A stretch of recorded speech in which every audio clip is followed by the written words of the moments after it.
Temos as semifinais definidas, meus amigos, e passaram os 4 melhores times.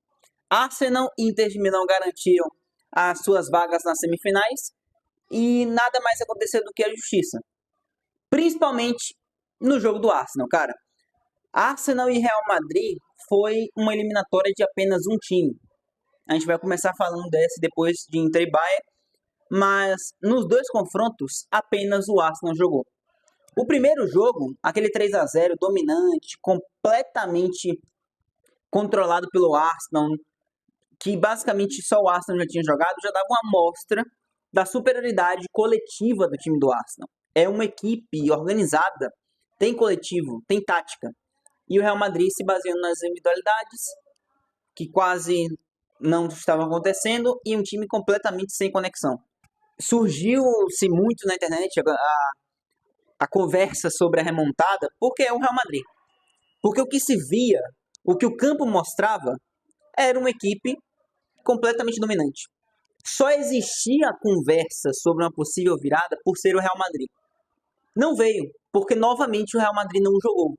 O jogo da volta é vencido pelo Arsenal, numa partida que, coincidentemente, na transmissão, o Vitor Sérgio Rodrigues fala de uma partida madura do Arsenal, e vem a infantilidade e o erro do Saliba, mas foi o único momento, que gerou o gol, inclusive, do Vinícius Júnior, mas foi o único momento que o Arsenal errou na eliminatória.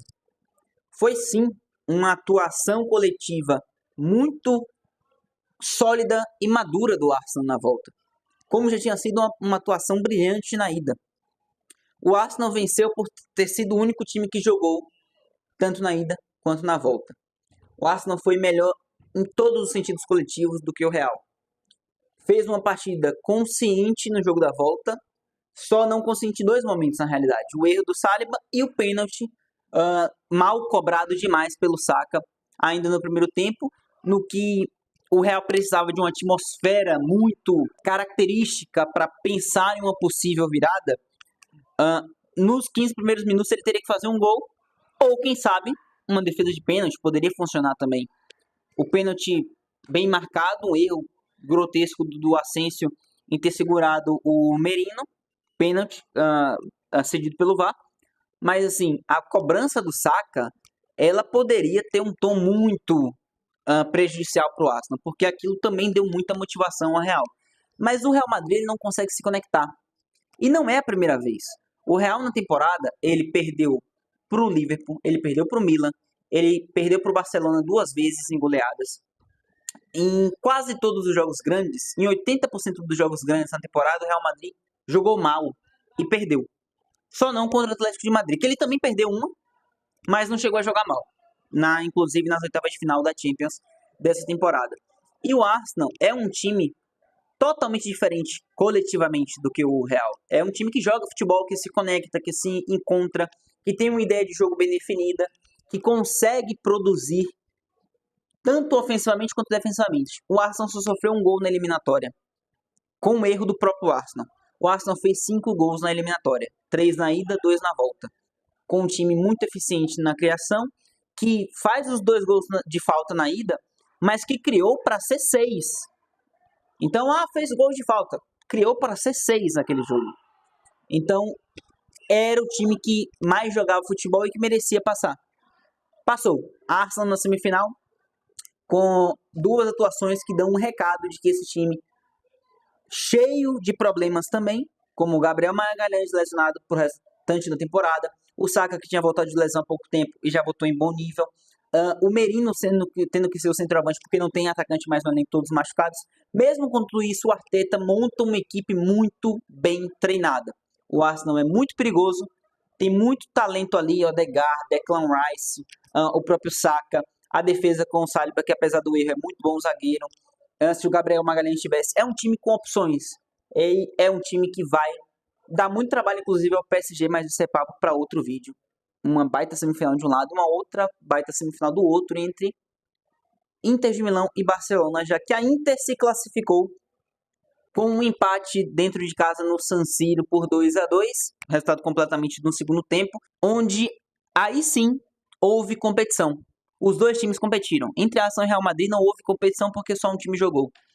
Entre Bayern de Munique e Inter de Milão houve uma disputa. Cara, surpreendentemente, o Bayern de Munique, inclusive, fez 2 gols nesse jogo da volta, né? 2-2 no San Siro. Por que eu digo surpreendentemente? Porque com os gols sofridos, os dois, a Inter chegou a um total de 4 gols sofridos na Champions inteira.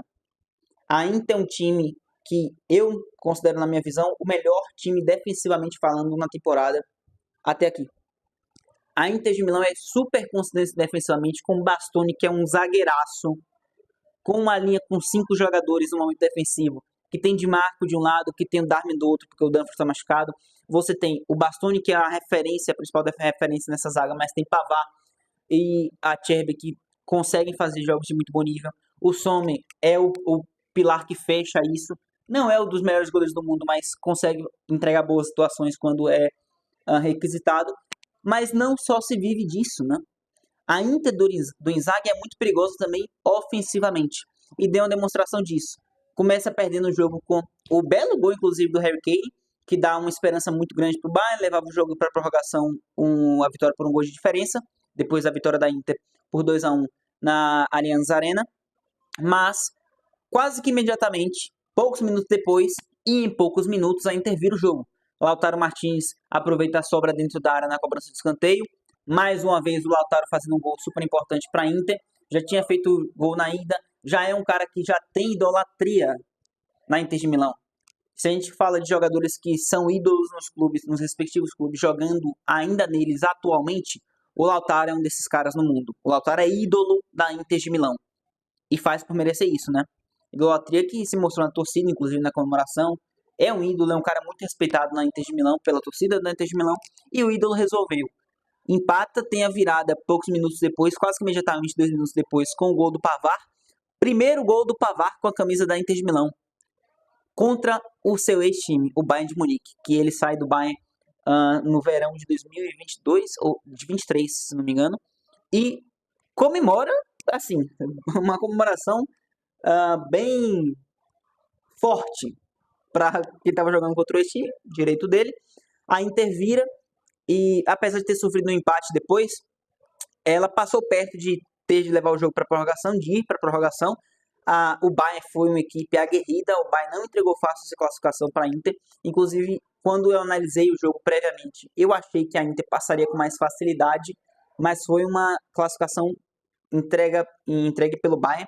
Depois de muita luta, o Bayern competiu muito e quase leva esse jogo para prorrogação, né? Nos minutos finais, quase que nos acréscimos, o Miller tem um cruzamento que ele alcança na área, faz o cabeceio, não sai tão forte, o Sommer faz a defesa. Mas como seria representativo e simbólico o Thomas Miller, no que já é a última temporada dele no Bayern de Munique, o Bayern não vai renovar seu contrato, já foi anunciado. Como seria representativo ele fazer um gol nos minutos finais para empatar uma eliminatória de quarta de final de Champions League. O Sommer pegou e o futebol foi cruel em mais uma dessas histórias. O Miller não conseguiu fazer o gol, nem o Bayern na reta final. 2-2 e a Inter classificada. E se tem também, de um lado, a gente vai ter uma semifinal entre Arsenal e PSG, que jogam muito bom futebol, as duas equipes com treinadores muito qualificados, de um lado o Arsenal do Arteta, do outro o PSG do Luiz Henrique, ambos buscando uma final para buscar o seu primeiro título. Se não me engano, inclusive, cada um só tem uma final. O Arsenal tem uma em 2006 contra o Barcelona e o Paris Saint-Germain tem uma em 2020, que é aquela do período lá que a gente viveu, né?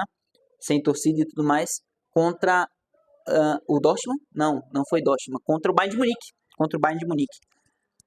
E ambos buscando seu primeiro título. Do outro lado, a gente tem o confronto entre Barcelona e Inter, o melhor ataque, com o melhor trio de ataque, o Barcelona de Rafinha, Yamal e Lewandowski, contra a melhor defesa da Inter de Milão, que não se baseia só nisso.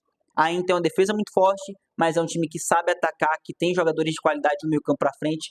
Tem Barella, tem Lautaro Martins. É um time muito perigoso pelos lados do campo com a subida dos alas. E é o maior desafio que o Barcelona vai ter aqui nessa Champions. Sem dúvida nenhuma. O Barcelona passou no mata-mata pelo Benfica e pelo Dortmund. Nem se compara com o desafio que a Inter pode proporcionar a ele. Nenhum dos dois. Aguardemos e um papo para análise dos dois jogos, é um papo pro próximo vídeo. No geral é isso, vamos ficando por aqui. Se vocês puderem compartilhar o vídeo, peço humildemente, porque o nível de visualizações, a quantidade, está muito baixa no canal e isso acaba o YouTube jogando a gente ainda mais para escanteio. Então peço a ajuda de vocês se puderem compartilhar para mais gente chegar por aqui. Tamo junto, valeu, tchau.